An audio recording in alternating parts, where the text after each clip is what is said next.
कृष्ण। गीता अमृत में आप सभी का स्वागत है। तो हम आ गए हैं भगवत गीता अध्याय 17 श्लोक क्रमांक 5 और 6। हमने देखा किस प्रकार भगवान ने कहा कि जो सात्विक लोग हैं वो देवताओं की उपासना करते हैं, जो राजसिक लोग हैं वो यक्ष और राक्षसों की उपासना करते हैं, और जो तामसिक लोग हैं वो भूत प्रेत पिशाचों को पूजते हैं। तो जो राजसी लोग हैं वो यक्ष और राक्षसों की उपासना करते हैं।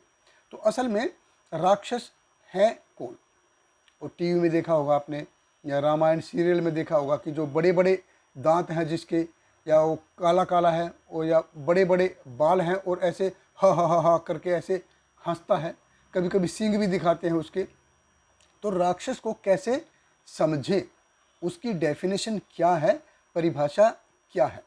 तो ये भगवान हमको भगवत गीता के इस अध्याय के 5वें और 6ठे श्लोक में बताते हैं। तो भगवत गीता अध्याय 17 श्लोक क्रमांक 5 और 6 भगवान कृष्ण कहते हैं, अशास्त्र विहितम घोरम तप्यन्ते ते तपोजना दंभ अहंकार संयुक्ता काम राग बल अन्विता कृष्यन्ति शरीरस्थम भूतग्रामम अचेतसः माम च एवंत शरीरस्थम तान विद्धि आसुर निश्चयान। भगवान कृष्ण कहते हैं, जो लोग दंभ तथा अहंकार से अभिभूत होकर शास्त्र विरुद्ध कठोर तपस्या और व्रत करते हैं, जो काम तथा आसक्ति द्वारा प्रेरित होते हैं, जो मूर्ख हैं तथा शरीर के भौतिक तत्वों को तथा शरीर के भीतर स्थित परमात्मा को कष्ट पहुंचाते हैं, वे असुर कहे जाते हैं। देखिए, तो ये राक्षस असल में है कौन, उनकी परिभाषा क्या है, उनके गुण, उनकी विशेषताएं क्या है?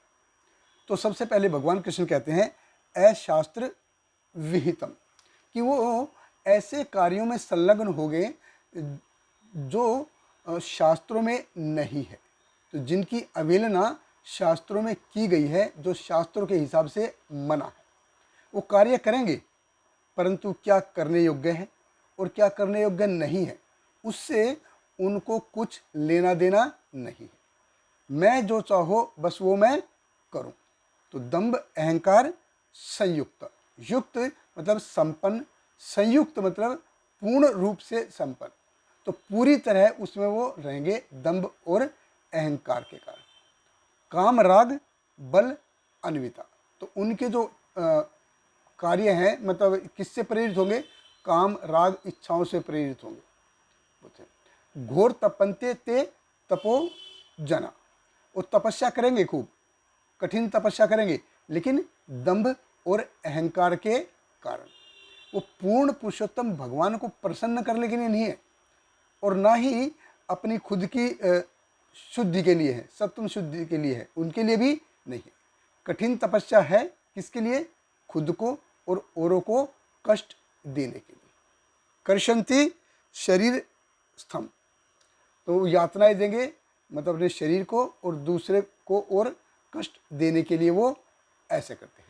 तो बगैर जरूरत के, उसकी जरूरत नहीं है और ना ही किसी ने उनको ऐसा बोला है। तो ये जो सारे कार्य हैं ये कैसे हैं? ये शास्त्रों के विरुद्ध हैं, अशास्त्र विहितम है। असल में भगवान देखिए चाहते नहीं हैं कि जीव को किसी प्रकार की तकलीफ हो। जीव तपस्या करता है और केंद्र में भगवान नहीं है। उनकी तपस्या कैसी है? मतलब काम राग और दंभ के ऊपर आधारित है। ओ, मेरी काबिलियत है कि मैं ऐसा कर सकता हूँ, और ये मेरी इच्छा है कि मैं ये करना चाहता हूँ। शरीर को कष्ट देंगे अपने को, प्लस साथ में दूसरों को यातना देने में उनको बहुत ही आनंद आता है। और जब ऐसी तपस्या करते हैं वो, तो उसका परिणाम क्या होता है? रिजल्ट क्या है उसका? कर्षन्ते भूत ग्रामम अचेत से, यानी कि उस तपस्या से औरों को बहुत ज़्यादा कष्ट पहुंचता है, बहुत ज़्यादा तकलीफ होती है। भगवान कृष्ण कहते हैं माम च एवंत शरीर स्थम, और साथ में भगवान कहते हैं कि मेरे को भी कष्ट देते हैं, तकलीफ देते हैं। देखिए, ऐसी तपस्या से भगवान असल में खुश नहीं होते कि जीव को जब जीव को कष्ट होता है तो साथ में भगवान को भी कष्ट होता है। तो भगवान ऐसा असल में चाहते नहीं कि जीव को कष्ट हो। क्यों नहीं चाहते? क्योंकि वो पिता है। और देखिए, ऐसा जीव है जो अपनी ऐसी तपस्या के बल पे जो भी कुछ हासिल करेगा ना, वो दूसरों को कष्ट ही देगा, दूसरों को कष्ट देगा। देखिए, हिरणाक्ष है, हिरण्याकशिपु है, या फिर रावण है, कुंभकर्ण है, उन्होंने मतलब तपस्याएं बहुत की, लेकिन उसके कारण जो आया उसके बाद क्या हुआ? जबकि इसके विपरीत हम देखते हैं ध्रुव महाराज, ये श्रीमद् भागवतम के चौथे स्कंद में ध्रुव महाराज की कथा आती है। उसने ऐसी तपस्या की कि 6 महीने में उसने सांस लेना छोड़ दिया। जब उन्होंने सांस लेना छोड़ दिया तो पूरे ब्रह्मांड में वायु का जो प्रवाह है वो थम गया। अब देवता गण गए भगवान विष्णु के पास कि अभी भगवान ये क्या हो रहा है? और भगवान ने कहा कि डरो मत, ये कोई राक्षस नहीं है, ये मेरा भक्त है। हालांकि ये थोड़ा सा अति उत्साहित है, अभी मैं उसको ठीक करता हूँ। और जब भगवान गए उसके पास और भगवान ने कहा छोड़ दो, तो उन्होंने छोड़ दिया। और पूछा कि क्या वर चाहिए? तो बोला कोई वर नहीं चाहिए, कोई वर नहीं चाहिए। उसके विपरीत ये है असल में ध्रुव महाराज। जबकि हिरणाक्ष और हिरण्याकशिपु ने जब ब्रह्मा जी की जब तपस्या करी तो वरदान देने का नंबर आया तो ये चाहिए, ये चाहिए, ये चाहिए, पूरी लंबी लिस्ट थी उनके पास। ऐसे ही रावण और कुंभकर्ण शिव जी के सामने थे तो उनके पास भी लंबी लिस्ट थी। तो ये ऐसे है कि उन्होंने जो तपस्या करी, तपस्या करने के बाद क्या किया? बाकी जीवों को प्रताड़ित किया। ध्रुव महाराज को वरदान मिला तो क्या किया? औरों की भलाई के लिए कार्य किया।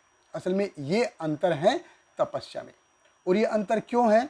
क्योंकि इसके पीछे की भावना क्या है ये उसके ऊपर निर्भर करता है। बहुत बहुत धन्यवाद। हरे कृष्ण। शैल प्रभुपाद की जय। Hare Krishna, Hare Krishna, Krishna Krishna, Hare Hare, Hare Rama, Hare Rama, Rama Rama, Hare Hare.